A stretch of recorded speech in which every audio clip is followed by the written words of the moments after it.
wall is dedicated to the actors. 8-9 सालों में मिली हुई ट्रॉफियां हैं। ये मैं और मेरा राइटर इस आईने पे अच्छा, इस आईने पे? हाँ, इस पे हमारे स्क्रिप्ट डिस्कशंस होते हैं। मैं कोई हार्ड हिटिंग सिनेमा बनाने की कोशिश नहीं करता हूँ, मेरा शायद वो कैरेक्टर है। हाँ, आर्टिकल में ऐसा हुआ था कि आयुष्मान वो रोल करना चाहता था और मुझे आयुष्मान उस रोल में दिखता नहीं था। तो फिर उसके बाद मैंने 5-6-10 दिन का टाइम लिया और मुझे वो दिखना शुरू हुआ उसमें। फिर वो आयुष्मान के हिसाब से लिखी गई कि सबसे ज्यादा फीस गौरव को मिली है। तो हमने कहा ये सेलिब्रेट करने वाली बात है, तो इसलिए हमने उसका एक पोस्टर बना के डाल दिया। तापसी सेट पे आती है तो फिर सेट से जाती ही नहीं है। शाहरुख खान के साथ काम करने का बहुत मन है, लेकिन मेरे पास कोई कहानी नहीं है। बहुत सारियों से एक बार मैंने दिल्ली में 20 रुपए उधार लिए थे, मेरे पास खाना खाने को पैसा नहीं था। वो फिल्म मैं थोड़ा लेट बनाऊंगा, लेकिन वो लिख के रेडी है फिल्म, और वैसा लगता है कि शूटिंग के लिए तैयार है। हमने शायद 2 या 3 ड्राफ्ट किए उसके बस। मैं एक ऐसी फिल्म बनाना चाहता हूँ जिसमें हंसे, उसमें हंसी आए। मैं बहुत ज़्यादा इंटेंस हो गया हूँ, मुझे भी थोड़ा ऐसा लाइटन अप होने की ज़रूरत है। म्यूज़िक हो उसमें, थोड़ा गाना बजाना हो, नाच गाना हो, कुछ ऐसा, गोलियाँ वोलियाँ चले। When it comes to hard hitting cinema, एक फिल्म मेकर का नाम हमारे जहन में आता है and that is अनुभव सिन्हा। चाहे मुल्क हो, आर्टिकल 15 या फिर अब उनकी आने वाली film 80। So we are here at Banaras media works, जो अनुभव का ऑफिस है। So let's go and chat with him. Hi, Anubhav, Hi. Thank you so much for inviting us, Team Movified, at your office, Banaras media works. So Banaras नाम इसलिए because आप वहाँ से belong करते हो, right? Ji, I identify most with Banaras. Come, I'll show you the office. Yes. And एक चीज़ मुझे आप ये बताओ कि बनारस की सबसे अच्छी बात आपको क्या लगती है? वहाँ की मस्ती, वहाँ का अक्खरपन, वहाँ का अल्लड़पन वो बहुत पसंद है। Right. And can we see ये एक मैंने फोटोग्राफी शुरू की है, तो मैं यहाँ पे ये एक फ्रेम मेरी खींची हुई फोटोज का है, तो ये चेंज होती रहती है फोटो। और ये फोटो कहाँ की है? ये पोर्चुगल की है। अच्छा। पोर्चुगल के एक गांव में बड़ा खूबसूरत सा ब्रिज था। तो आपको ट्रैवलिंग का भी शौक है? बहुत ज्यादा। ये दीवार है, मैं बहुत फॉर्चुनेट महसूस करता हूँ कि मैंने बहुत कमाल एक्टर्स के साथ काम किया जी। तो this wall is dedicated to the actors that I have worked with. Wow, wonderful actors. Thappad. What a film, Anubhav. Thank you. I think इसके लिए ये एक ऐसी फिल्म है जो मतलब जिसके बारे में काफ़ी बातें होती हैं एंड हम सोसाइटी में भी ये आए दिन इस तरह के केसेस हम सुनते हैं। सो आई एम श्योर कि आपको काफ़ी मैसेजेस भी आते होंगे इससे रिलेटेड। जी। Any one memory we can ask you about थप्पड़?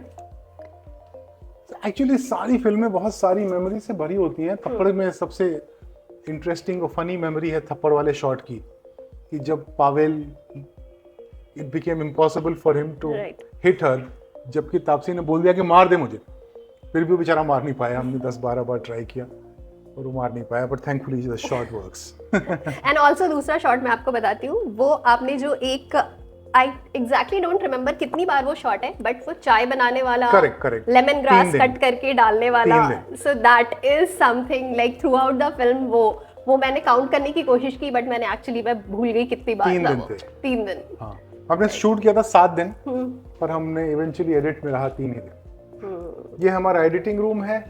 साइलेंस की लाइट ऑन हो जाती है तो बाहर शांति हो जाती है।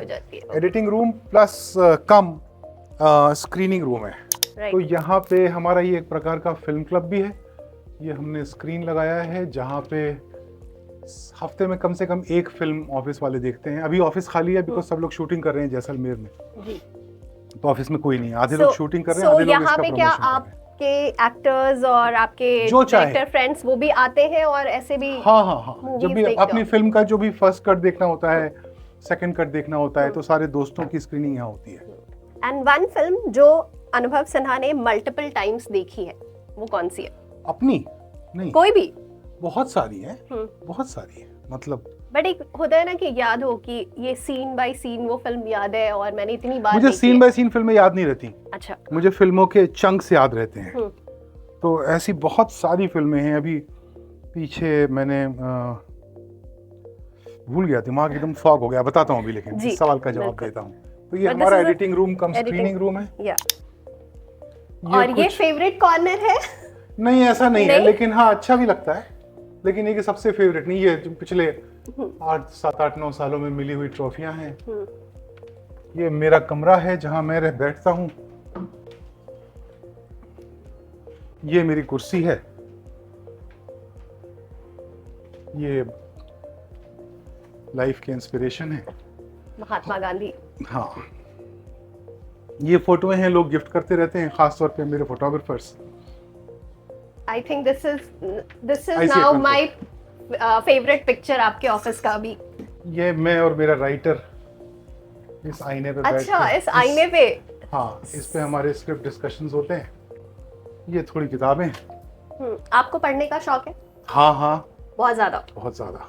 और इंस्पिरेशंस भी बुक्स से आते हैं आपको? कि कहानियों के तो नहीं, लेकिन ये वो किताबें हैं ज्यादातर जो फिल्म्स को डेवलप करते हुए लिखी गई हैं, पढ़ी गई हैं और रिसर्च के लिए पढ़ी जाती हैं। और कुछ ऐसी बहुत सारी किताबें हैं जो गिफ्ट आती हैं, जो लेखकों ने भेजी होती हैं अपनी, और कुछ ऐसी हैं जो अपने शौक से पढ़ने के लिए खरीदी गई हैं। ओके, मैं एक पिक्चर के बारे में आपसे जानना चाहती हूँ। इसके बारे में? इसके बारे में, और I would like you to go there. पहले आप मुझे इस फोटो के बारे में बताओ, ये कौन है? ये मेरा बेटा है। ओह, तो इसको मैं बहुत दिनों से मिला नहीं था, मैं शूटिंग कर रहा था, तो ये मुझे मिलने आया लखनऊ सेट पे। तो मुझे इसको बहुत देर तक झप्पी करना अच्छा लगता है, 2 मिनट 3 मिनट में झप्पी में खड़ा रहता हूँ। वाह। तो ये बेटा है मेरा। अच्छा, और इस पिक्चर की कहानी, 2 wonderful actors in one frame, and साथ में आप हो इनके। सो नसीर साहब। हाँ, ये मतलब इसका टाइटल होना चाहिए खुशकिस्मती। एंड पंकज जी। हाँ, इस Right. फोटो का टाइटल है खुशकिस्मती, वाह। कि मैंने इन दोनों को एक साथ एक फिल्म में इनके साथ काम किया।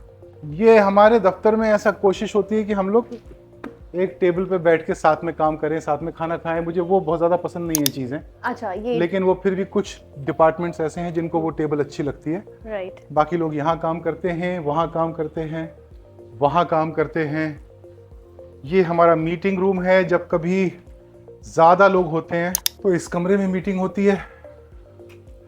ओके, ये आपका मीटिंग रूम है, और हाँ। सारे आइडियाज और डिस्कशंस जो है वो भी यहाँ ये पे ज़्यादातर प्लानिंग रूम है, या कभी ज़्यादा लोग होते हैं एक मीटिंग में। जैसे मेरे कमरे में आपने देखा होगा 2-3 लोग ही बैठ सकते राइट हैं। राइट।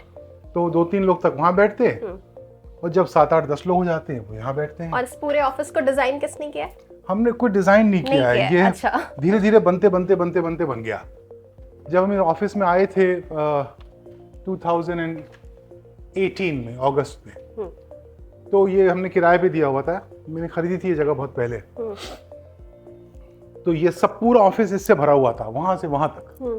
तो हम धीरे धीरे तोड़ते गए और बनाते गए, और तोड़ते गए और बनाते गए, और फिर वो कुछ ऐसा शायद एनर्जी थी कि वो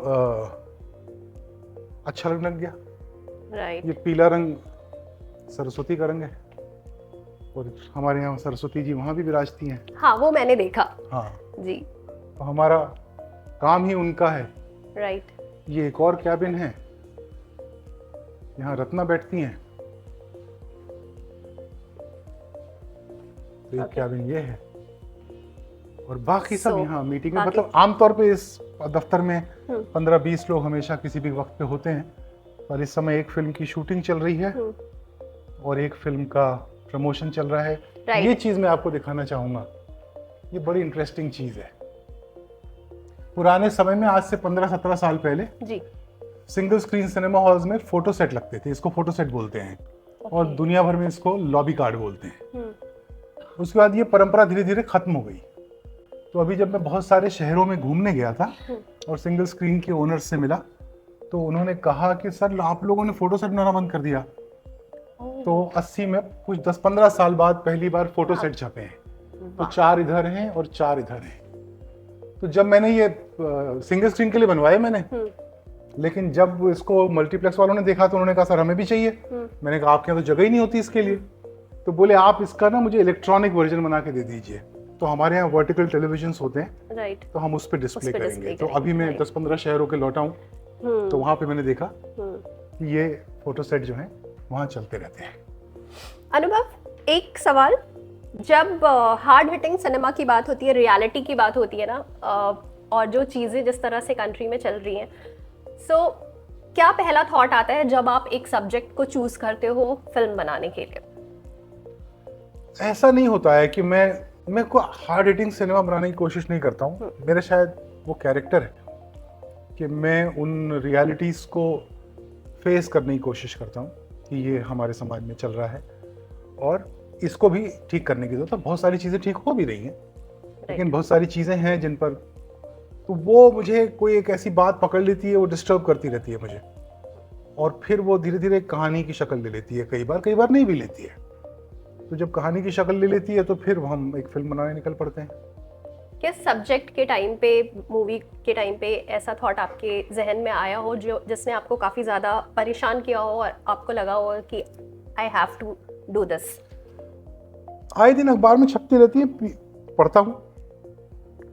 पीछे मेरे ख्याल से एक बलात्कार और हत्या की घटना थी जिसमें लड़की को मार के उसकी आंखें निकाल ली गई थी।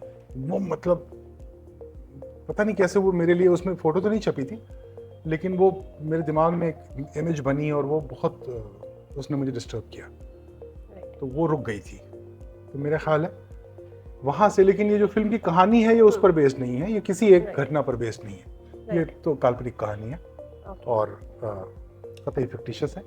लेकिन इसमें आप जो कि हर खबर जो होती है इस प्रकार की वो सिमिलर ही होती है, तो आप सिमिलरिटी देख भी सकते हैं, लेकिन वो मेरी ओके। एंड बाकी बातें हम वहाँ बैठ के करेंगे। आइए। So please.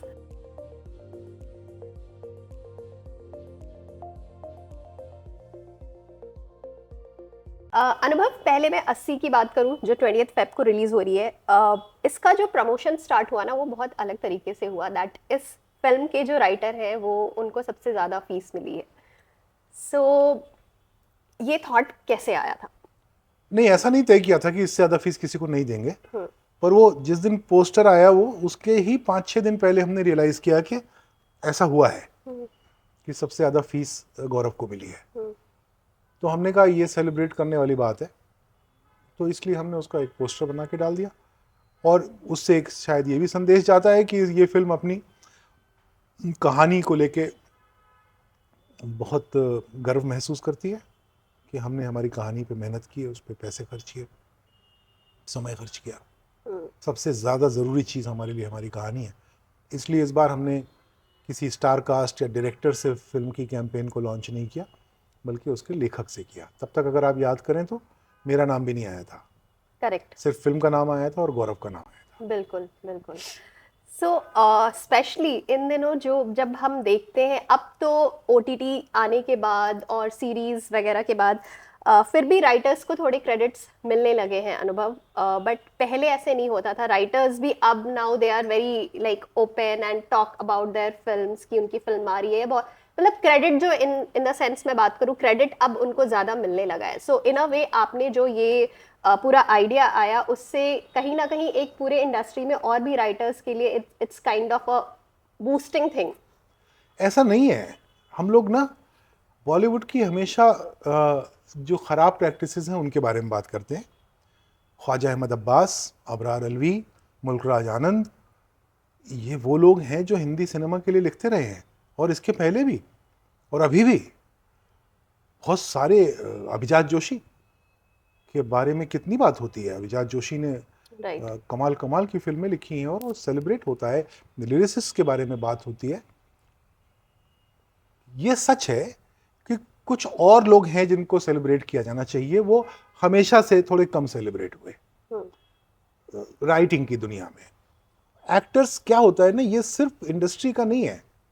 आप एक एक्टर के बारे में खबर डालिए और आप एक राइटर के बारे में खबर डालिए, तो दर्शक का ट्रैक्शन भी एक्टर पे ही ज़्यादा होता है ना, तो वो खबर फैलती भी ज़्यादा है। तो ऐसा नहीं है कि film industry, Hindi film industry खास तौर पे अपने राइटर्स को सेलिब्रेट या वैल्यू नहीं करती है, बहुत करती है। और इस वक्त हिंदी फिल्म इंडस्ट्री में कम से कम 10 ऐसे राइटर हैं जो बहुत ही अच्छी और ज़्यादा फीस ले रहे हैं, भले वो फिल्में हों या OTT हो या जहाँ भी हो। तो ये हमेशा हर दौर में ऐसे राइटर्स रहे हैं, और बहुत सारे राइटर डायरेक्टर भी होते हैं, तो आप उनको बतौर डायरेक्टर ज़्यादा जानते हैं। तो ये काम एक्चुअली सिर्फ इंडस्ट्री का नहीं है, ये काम पत्रकारिता का भी है और ये काम सबसे ज्यादा दर्शक का है कि अगर उसे कोई फिल्म अच्छी लगती है तो वो ढूंढे कि इसका लेखक कौन है। तो लेखक को सेलिब्रेट तो हमेशा दर्शक ही करता है। हम तो गर्व करते हैं उनके ऊपर, लेकिन दर्शक के सेलिब्रेशन का काम लेखक के सेलिब्रेशन का काम दर्शक का भी है, ज्यादा है। को भी करना चाहिए। और 80 को बनाने में कितना वक्त लग गया?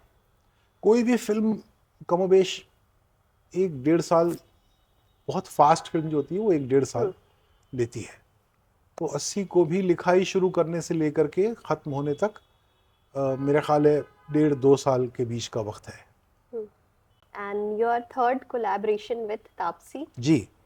सो मुल्क की बात करूं, थप्पड़ की बात करूं, and now 80, so what do you have to say about this collaboration? She is a fantastic actor.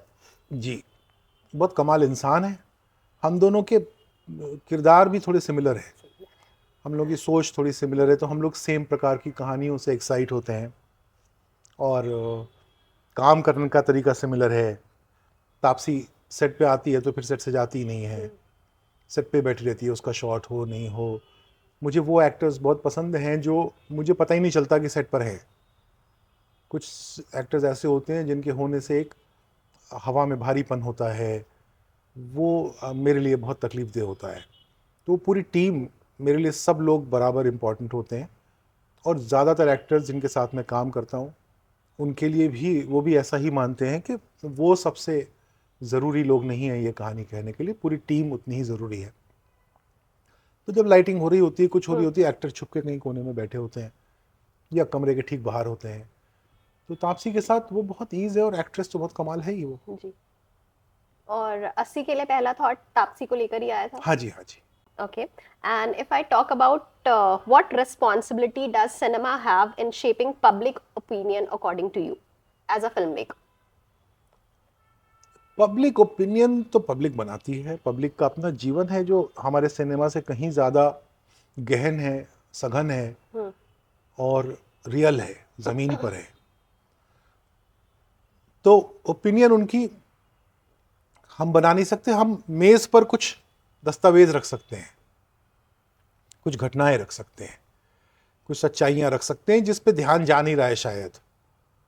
तो फिल्मकार सिर्फ उतना ही कर सकता है, उससे ज़्यादा कुछ नहीं कर सकता। बाकी तो ये पूरा देश तो लोग चलाते हैं ना, पब्लिक चलाती है। पब्लिक जो तय करती है वो होता है। पब्लिक जिस किस्म का सिनेमा तय करती है उस किस्म का सिनेमा बनता है। पब्लिक जिस किस्म का संगीत सुनती है उस किस्म का संगीत पेश किया जाता है। पब्लिक अपने नेता चुनती है, पब्लिक अपनी राजनीति चुनती है। एंड क्या आपको लगता है अनुभव कि आपके जो पॉलिटिकल व्यूज रहे हैं वो कहीं ना कहीं थोड़े आपके लिए डिफिकल्ट भी रहे हैं? नहीं, ऐसा कुछ खास नहीं। हाँ, मतलब कभी कभी माइनॉरिटी का सा एहसास होता है कि मैं अल्पसंख्या में हूँ, कभी लगता है बहुसंख्या में हूँ। पर मेरे ख्याल से ये हर राजनीतिक दृष्टिकोण के साथ ऐसा होता होगा कि आप कभी सशक्त महसूस करते हैं, कभी आप कमज़ोर महसूस करते हैं। तो that is how life is. You know, लोगों का ऐसा अब मानना है कि पहले जितने अनुभव सिन्हा वोकल थे अब वो काफ़ी ज़्यादा थोड़े कम हो गए, अब वो उतना खुलकर बातें नहीं करते। हाँ, मैंने सुना है ये, ऐसा नहीं है कि मैं खुल के बातें नहीं करता हूँ। लोग ट्विटर की बात कर रहे हैं और ट्विटर एक पॉइंट के बाद आज से 5-6 साल पहले वो सच और झूठ का फ़र्क पता चलना बंद हो गया, लोगों की पहचान का फ़र्क पता चलना बंद हो गया। तो मैंने ट्विटर पे बातचीत करना बंद कर दिया। तो पहले ट्विटर पे ही सबसे ज़्यादा शोर मचता था जी। मैं भी वहाँ पर बहसें किया करता था। अब मैं ट्विटर पे बहसें नहीं करता, वो मुझे बेमानी लगने लगी। बाकी मैं जो था वही हूँ। But how important it is to voice your opinion as an individual मैं पूछूं तो? है ना, सिनेमा है ना, और मेरा तो प्लेटफॉर्म वही है, Right. तो मैं वहाँ से बात करता ही हूँ। और आजकल जो चीज़ें चल रही हैं कि बहुत सारे सब्जेक्ट्स पे लोगों को प्रॉब्लम होती है, पॉलिटिकल पार्टीज़ को प्रॉब्लम होती है, they don't want such kind of stories to come out, उसमें कुछ प्रॉब्लम्स हो जाती हैं। एंड कुछ ऐसी स्टोरीज जिसमें बहुत मसाला भी होता है और उसको लोग अपने तरीके से प्रमोट करते हैं। सो ये इन चीज़ों को आप कैसे देखते हो एज अ फिल्म मेकर? आप फिल्मों के चलने से समझिए बात को। जो फिल्में चल रही हैं वो दर्शक को देखनी है, बस हर चीज का निचोड़ यहां पे खत्म होता है। बाकी हमारी सब बातें हैं। कभी कभी कुछ फिल्में बनने में दिक्कत होती है, पैसा नहीं मिलता, एक्टर नहीं मिलता, और कभी कभी कुछ फिल्में आसान होती हैं। वो तो हमेशा का सिलसिला है, ये कोई नई बातें नहीं है। लेकिन क्या फिल्में चल रही हैं, कौन सी फिल्में कितना बिजनेस कर रही हैं, वो तो पब्लिक तय करती है ना। अंततः पब्लिक ही तय करती है कि क्या बनेगा क्या नहीं बनेगा, क्या देखेंगे क्या नहीं देखेंगे। एंड इससे रिलेटेड ही एक है, if you could talk about your creative process when working with actors specially in films like yours that are so politically and socially sound. I don't see politics क्या है, मैं पार्टी पॉलिटिक्स तो करता नहीं। मेरी फिल्में सोशो पॉलिटिकल होती हैं, और फिर जो सामाजिक राजनीति है वो तो हर मतलब आप अपनी घर की खिड़की से क्या देखते हैं? समंदर, सड़क, फुटपाथ, फुटपाथ पे सोते हुए लोग, बड़ी बड़ी कारें, बड़े बड़े बिलबोर्ड्स, ये आप क्या देखते हैं, ये आपकी राजनीति है। तो जो मुझे दिखता है वो मेरी फिल्मों में होता है, और वो मेरी राजनीति है, सोशो पॉलिटिकल व्यू है मेरा। तो आप मेरी फिल्में देख लीजिए, मुझे क्या मेरी खिड़की से बाहर नजर आता है आपको दिखाई दे जाएगा। And if you could make one of your earlier films, अगर आप उसे रीमेक करना चाहें तो वो कौन सी फिल्म होगी अनुभव सिन्हा की? अपनी फिल्म तो रीमेक नहीं करूंगा बिल्कुल। अनेक को थोड़ा सा सरल कर दूंगा। अनेक बहुत मुश्किल थी, बहुत डेंस थी पॉलिटिकली। एंड यू नो, जब तुम बिन आई थी आपकी फर्स्ट फिल्म, उस फिल्म को इतना प्यार मिला, but what do you think went wrong with तुम बिन 2? तुम बिन 2 डिमोनेटाइजेशन के अगले हफ्ते आई थी। तो ना, तो जो छोटी फिल्में होती है ना, उनको चर्चा की आवश्यकता होती है। लोग पिक्चर देख के निकलते हैं, अपने दोस्तों से, अपने रिश्तेदारों से उसके बारे में बात करते हैं, फिर और लोग देखने जाते हैं, ऐसे वो फिल्में ग्रो करती हैं। लेकिन जहाँ तक मुझे याद है 8 तारीख को, किसी महीने की 8 तारीख को डिमोनेटाइजेशन हुआ था, नवंबर। हाँ, उसी महीने की 14 तारीख को मेरी फिल्म आई थी। राइट। तो पूरे देश में जो चर्चा थी वो सिर्फ डिमोनेटाइजेशन की थी। वो लोगों की अपनी समस्या की चर्चा हो या राजनीतिक चर्चा हो, तो उस वक्त पब्लिक के मेंटल स्पेस में किसी और बहस की जगह, किसी और बातचीत की जगह नहीं थी। और महीने 2 महीने तक वो चला। तो बहुत सारे लोगों को तो याद पता भी नहीं है कि वो फिल्म मैंने बनाई थी और वो आई, क्योंकि अखबार में जगह ही नहीं थी, टीवी पर जगह ही नहीं थी, सोशल मीडिया पे जगह ही नहीं थी फिल्म के बारे में बात करने की। And Anubhav, do you also think that political cinema is getting more difficult to make in today's scenario?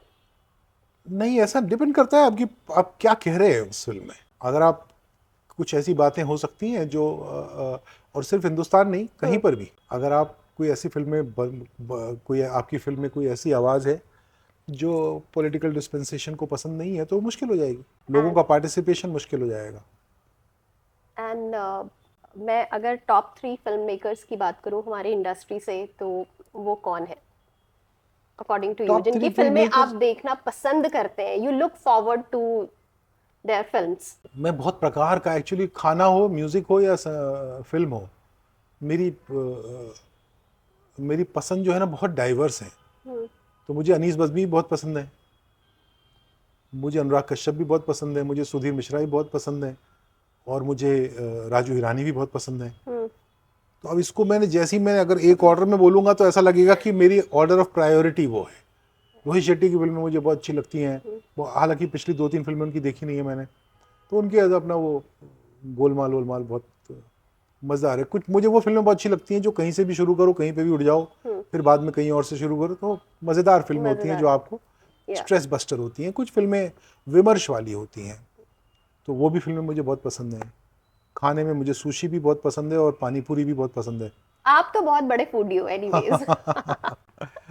या एंड तापसी के साथ तो ये थर्ड कोलैबोरेशन है, but if I talk about your other actors जिनके साथ आपने काम किया है, one actor with whom you would like to collaborate again. बहुत सारे लोग हैं, शाहरुख खान के साथ काम करना है मुझे। नेक्स्ट क्वेश्चन था मेरा वो। हाँ, तो शाहरुख खान के साथ काम करने का बहुत मन है, लेकिन मेरे पास कोई कहानी नहीं है। मिस्टर बच्चन के साथ काम करने का मन है, मेरे पास कोई कहानी नहीं है। इन लोगों के लिए कहानी ढूंढना, मनोज बाजपेयी के साथ काम करने का बहुत मन है, लेकिन उसके लिए मेरे पास कोई कहानी। इन लोगों की समस्या ये, इन लोगों के साथ काम करने की समस्या ये कि इन लोगों ने इतना डाइवर्स काम ऑलरेडी किया हुआ है कि इनके पास कोई नई चीज़ लेके जाना बड़ा मुश्किल है। इरफान, मैं अपने आप को कोसता ही रहता हूँ, हालांकि उस साथ मैंने काम किया था एक बहुत अर्ली टेलीविजन डेज में। एक सीरीज़ थी, उसका एक एपिसोड किया था मैंने उसके साथ।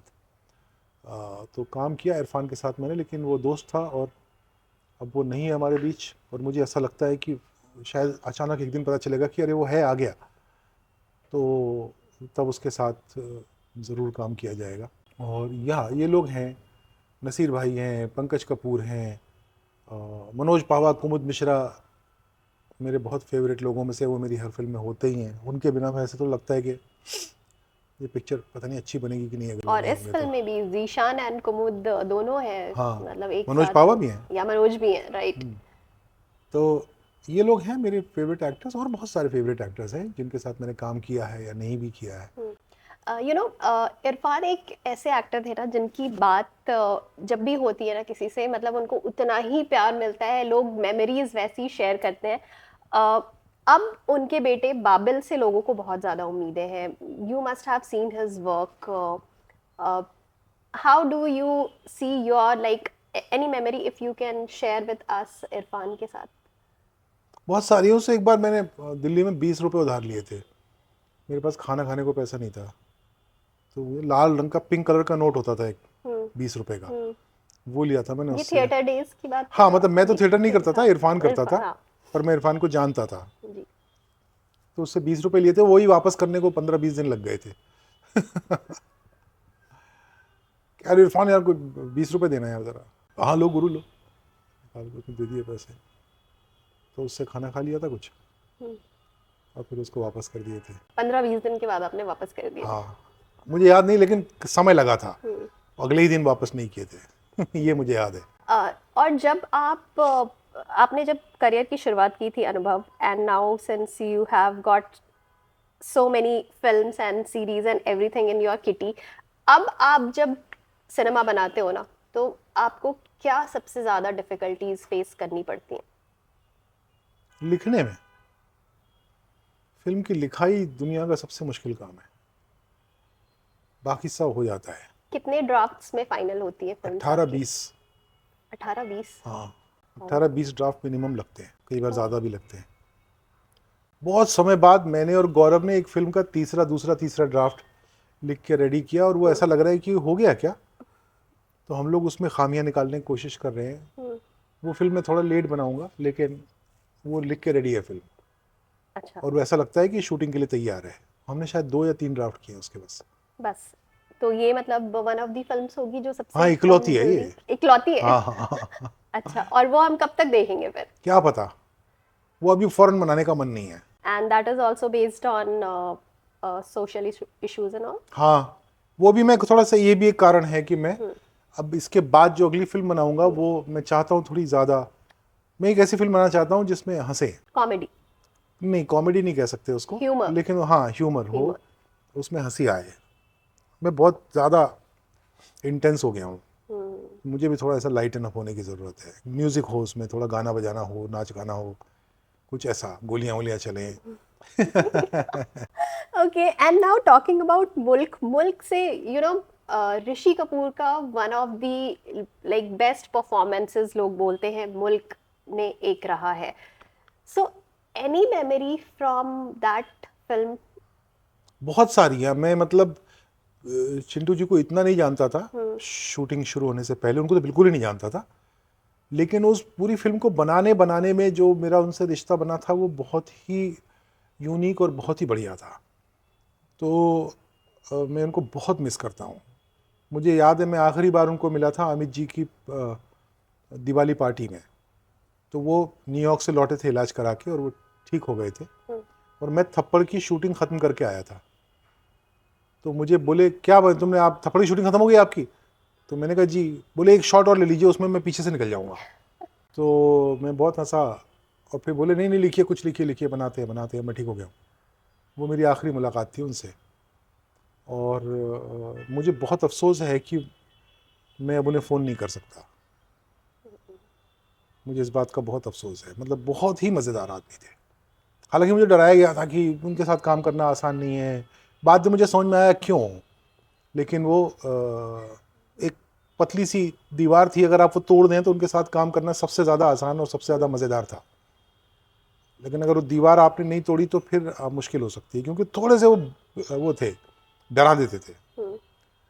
और मैंने उनके चाचा जी के साथ काम किया था मेरे पहले काम में। मैंने एक सीरीज़ बनाई थी शिकस्त, तो उसमें शमी जी थे। अच्छा। तो वो भी सेम थे, वो दीवार पार करके आगे चले जाइए तो फिर दोस्त बन जाते थे। और इन दिनों जब आप कोई भी, let's take your latest subject की जब आप बात करो, या इन जनरल अगर मैं पूछूं, तो क्या एज अ फिल्म मेकर आपको अभी भी थोड़ी झिझक होती है when you try to approach certain actors for your projects? झिझक? झिझक एज इन की पता नहीं रिस्पॉन्स कैसा आएगा, नहीं आएगा, और इतनी सारी न्यूज़ सुनते हैं, इतने टैंट्रम्स हैं, ये हैं वो हैं, इस तरह से कुछ थॉट्स आते हैं? टैंट्रम्स यू से मैं डील नहीं कर पाता, तो जिनका टैंट्रम मुझे पक्का मालूम होता है उनके पास में जाता ही। फिल्म बनाने का जो प्रोसेस है ना, वो बहुत मज़ेदार होना चाहिए। दिन भर सेट पे खाने पीने की बातें हों, अच्छा खाना खाया जाए, एक दूसरे की टांग खींची जाए, काम किया जाए और अपने घर जाया जाए। उस सेट की यादें बहुत अच्छी होनी चाहिए, ये मेरे लिए बहुत ज़रूरी है। तो मैं काम करने के लिए जाता ही उन लोगों के पास हूँ जिनसे मुझे इस बात का कोई संशय नहीं होता। और ये तो धुक-धुकी बंदी ही रहती है मनोज पावा और कुमुद मिश्रा के साथ भी, कि स्क्रिप्ट जब भेजता हूँ कि ये वाला रोल लिखते लिखते हो जाता है कि ये कुमुद से कराएंगे, ये मनोज से कराएंगे, तो कहीं मना ना कर दें कि नहीं सर ये वाला नहीं करेंगे। अच्छा, ये हुआ है आपके साथ? नहीं, ऐसा नहीं हुआ है, आमतौर पे नहीं हुआ ऐसा। लेकिन वो भय हमेशा रहता है, क्योंकि आप पूरी राइटिंग प्रोसेस में वो चेहरा देख रहे होते हैं, और जब तक आप स्क्रिप्ट कंप्लीट नहीं कर सकते, आप एक्टर से बात नहीं कर सकते कि ये रोल हम आपसे करना चाहते हैं। तो लिखना ख़त्म करने तक मेरे साथ ऐसा होता है कि कैरेक्टर्स में फेसेस मुझे दिखने शुरू हो जाते हैं, और फिर जब आप उस कैरेक्टर एक्टर के पास जाते हैं तो आप दुआ पढ़ रहे होते हैं कि ये ना बोल दे। हालांकि कुमुद और मनोज से मैं ज़बरदस्ती करके भी करा सकता हूँ, लेकिन वो अच्छी बात नहीं होती है कि अगर उनका मन नहीं है और आप उनसे करा रहे हैं, तो वो अच्छी बात नहीं है। और ऐसी कौन सी फिल्म थी या ऐसा कौन सा कैरेक्टर था जिसके लिए आपने एक पर्टिकुलर एक्टर को सोच करके उस फिल्म को जहन में रख करके आपने लिखी हो, और फिर कास्ट किसी और को करना पड़ गया हो?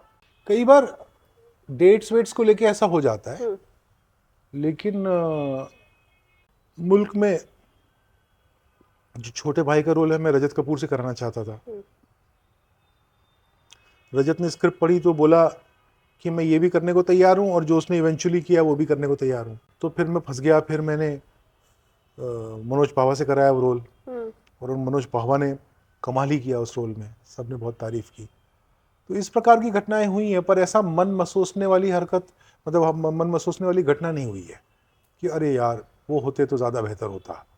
मुल्क में मैं ऋषि कपूर जी के पास ही गया था सबसे पहले।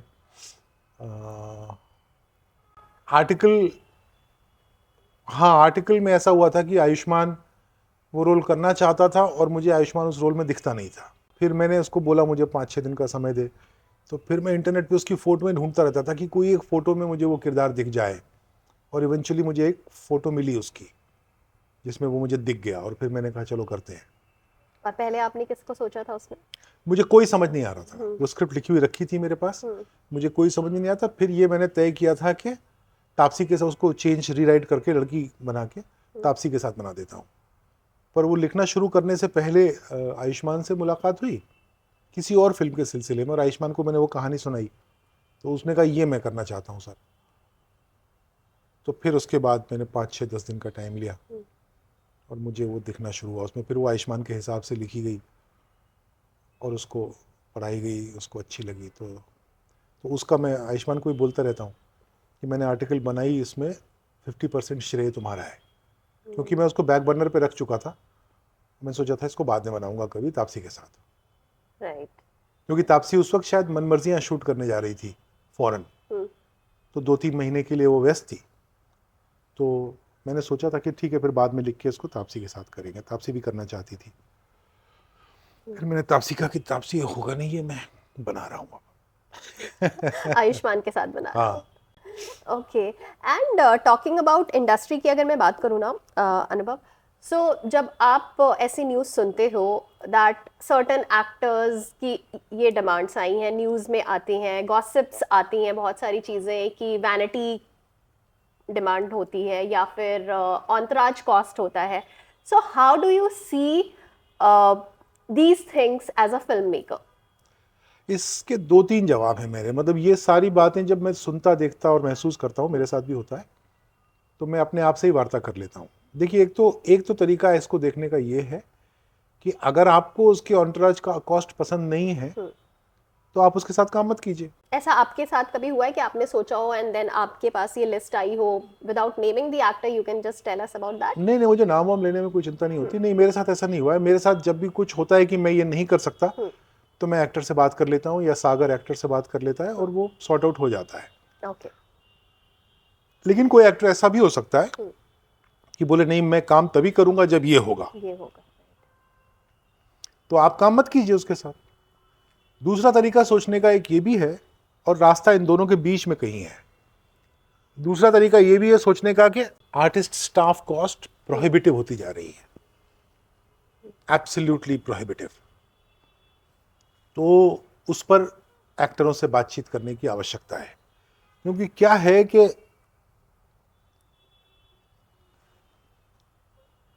किसी भी ऑफिस में, किसी भी कंपनी में, किसी भी फैक्ट्री में एक बैलेंस होता है ना कि मैनेजर डा डा डा डा डा डा डा डा डा, ये इनके बीच में एक अनुपात होता है। आप उस अनुपात को नहीं हिला सकते। मतलब किसी फिल्म में पता लगा कि जो वैनिटी वैन्स की कॉस्ट है वो डीओपी से ज्यादा है, तो इसका मतलब there is something wrong with the balance. तो आप ये नहीं कर सकते, या मतलब मैं नहीं कर सकता। तो मैं उस अनुपात को बना के रखने का प्रयास करता हूँ। मुश्किल होता जा रहा है। तो अगर आप ये पूछ रहे हैं कि ऑनट्राज कॉस्ट वगैरह अलार्मिंग है, यस। और इसके लिए किस तरह से लाइक कोई इंडस्ट्री में बात चल रही है, because you being a director producer, या ऐसी कुछ चीज़ें आप लोग सोच रहे हो करने का? देखिए, हमको इंडस्ट्री है नहीं। इंडस्ट्री वो होती है जो एक साथ बैठ के एक फैसला करती है कि ये होगा, ये नहीं होगा, और वो इम्प्लीमेंट हो। हमारे यहाँ ऐसा होता नहीं है। So do you agree that industry is not now the same and it's being कभी नहीं divided? थी, कभी नहीं थी। कभी नहीं थी। ये छोटे छोटे कुटीर उद्योग थे। उसको अंग्रेजी में क्या कहते हैं कुटीर उद्योग को? क्योंकि ज़्यादातर लोगों को समझ में नहीं आएगा। मतलब स्मॉल स्केल, छोटी छोटी, बहुत।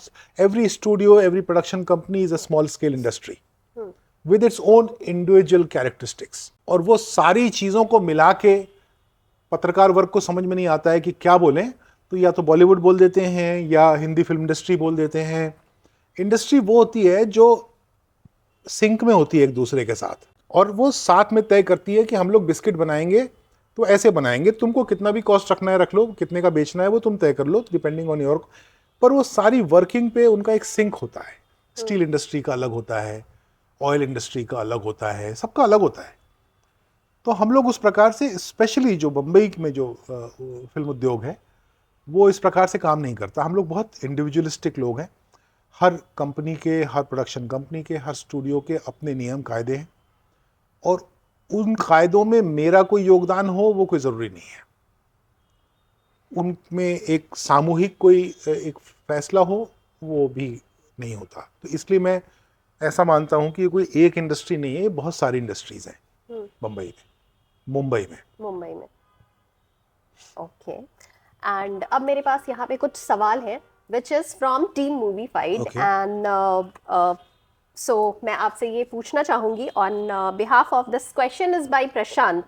Okay, he is also a filmmaker. He has made short films. So उसका ये सवाल है that as a beginner filmmaker, I often wonder, since filmmaking is such a long and exhausting process and the initial excitement fades quickly in pre-production, Is it necessary for the film score to be deeply personal to push through all that, or is that just an excuse for laziness? I have a problem with one word in the first sentence. Filmmaking is not an exhausting process. Exhaustive है, exhausting है. Exhausting. हाँ, it's not an exhausting process. It's a very enjoyable process. You get tired because of your physical or mental limitations. This is the most wonderful, enjoyable, lovely exercise. This is the most wonderful job on this planet, making films. The day you are feeling this, the rest of the question will not exist. Okay, the next one, Kanishka की तरफ से. When will Ravan 2 happen, or is there any chance that we can see a crossover of Ravan, Krish and Bhavesh Joshi through some multiverse? I don't know. Ravan is, of course, something that I would love to make someday. And now that Shah Rukh has also said that he thinks it's a good time to make that film. And he has put the onus on me whenever Anubhav decides, I was told, is what he has said. I saw it also. Those films are very demanding films.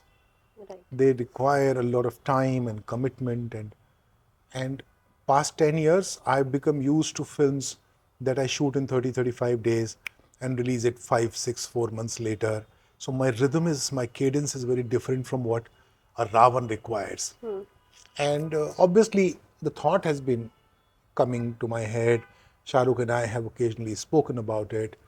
And but one day it will happen that, and there are story ideas that are in my head. One day it will so happen when I'll say, let's go and do it, and I'll call Shah Rukh and I'll say, coffee पिलाओ. But क्या रावण 2 को लेकर के आपने कुछ सोचा है story line अभी? बहुत सारी है, मतलब 15 साल हो गए, 15 साल में बहुत सारे आइडियाज आए गए हैं. वो एक दिन किसी बीच पर, किसी फ्लाइट में कहीं पर दिमाग में आएगा कि ये कहानी करते हैं. वक्त भी चेंज होता रहता है, टेक्नोलॉजी चेंज होती रहती है. वो होगा तो फिर बैठ जाऊंगा शाहरुख के साथ, शाहरुख का मन होगा तो बना लेंगे. वी जस्ट होप वो जल्दी हो, आपके जहन में जल्दी आए, आप सोचो कि हाँ कर लेते हैं. ठीक है. Okay, the last one is from Nikhil. Your films often tackle important societal themes. How do you decide which issue to address in your work, and do you feel cinema has the power to change the mindset? So 2 questions there. First question is, how do you decide? I don't decide. The situation decides. It becomes so persistent that thought becomes so persistent that it becomes a film. And what is the second half of the question? Okay, second one is, and do you feel cinema has the power to change mindset? I don't think it has the power to change the mindset, but it has the power to bring it to the fore, where it becomes a more important conversation in your head. Cinema can certainly do that. That it can make the subject matter more pressing, more urgent, and for you to think about. Then you will decide what you will decide. But looking at today's time, Anubhav, आपको लगता है कि एक तरफ let's put it in a very straight way, right और left की जब हम बात करते हैं, जो बात चलती है, तो उसको लेके भी कहीं ना कहीं इंडस्ट्री थोड़ी डिवाइड हो चुकी है. You know, again, if it is an industry, film industry की मैं बात करूँ तो मैं डायरेक्टर्स, प्रोड्यूसर्स, एक्टर्स, सारे लोग आ जाते हैं इसमें. You know, every film industry is divided in 2 kinds of people. One, that are more attracted to the box office, and the other ones who are more attracted to what they have to say. The success ratio of both is the same. अगर 10 में से 3 फिल्में इन वालों की चलती हैं तो 10 में से 3 इन वालों की भी. लेकिन ये 2 प्रकार के फिल्म मेकर्स हैं और वो हमेशा एक दूसरे से अलग ही रहे. और अभी भी है, उसमें लेफ्ट और राइट का I think what is film industry में मेरे हिसाब से कोई लेफ्ट और राइट है नहीं, मतलब जो लोग हैं वो हैं, लेकिन वो माइनॉरिटी है, जो स्ट्रॉन्ग लेफ्ट या स्ट्रॉन्ग राइट है, माइनॉरिटी है। लेकिन फिल्मों में उनका लेफ्ट और राइट उतना नहीं होता है। कुछ लोग बहुत इस चीज़ से ड्रिवन होते हैं कि आजकल ये चल रहा है, और कुछ लोग इस चीज़ से ड्रिवन होते हैं कि नहीं मुझे ये करना है। तो वो डिवाइड तो है, हमेशा से है, कोई नया नहीं है। पर ये are you if you are asking me has the industry so to say become more politically polarized? No. Do they appear to be more polarized? Yes. Now you need to read between the lines. Right. They appear more polarized, but they are not. And how do you see this thing जब actors या filmmakers अपनी opinions को voice करते हैं on social media and then they are being sidelined by certain sections of the industry? Every opinion should be welcome. That's what democracy is about, no? That's what liberalism is all about. That I should honor, respect the fact that you have this opinion. I may disagree with it profoundly, but you are entitled to your opinion. If there are any loopholes in your opinion, I may voice it and I may say it to you, but it's not something that should sideline you. And that's the debate, and that's how the growth happens, when two differing views sit down and chat. And lastly, also tell me about what do you think of this entire जो चीज़ें चलती हैं on digital and everywhere about paid reviews and all. So what are your thoughts? क्या कहीं ना कहीं आपको वो थोड़ा pressure लगता है as a filmmaker, या आपसे भी कहा जाता है कि I would let's never do pay this? for a review. I would never pay for an award. I would never pay for. I made a film. You have a choice of not liking it or liking it. True. How can I buy your opinion? That means I don't respect your opinion. I would love to respect your opinion. So that was lovely. Thank you so much for giving us time, Thank Anubhav, you. and Thanks for all coming. the best for Thank you. Assi. Looking forward to it.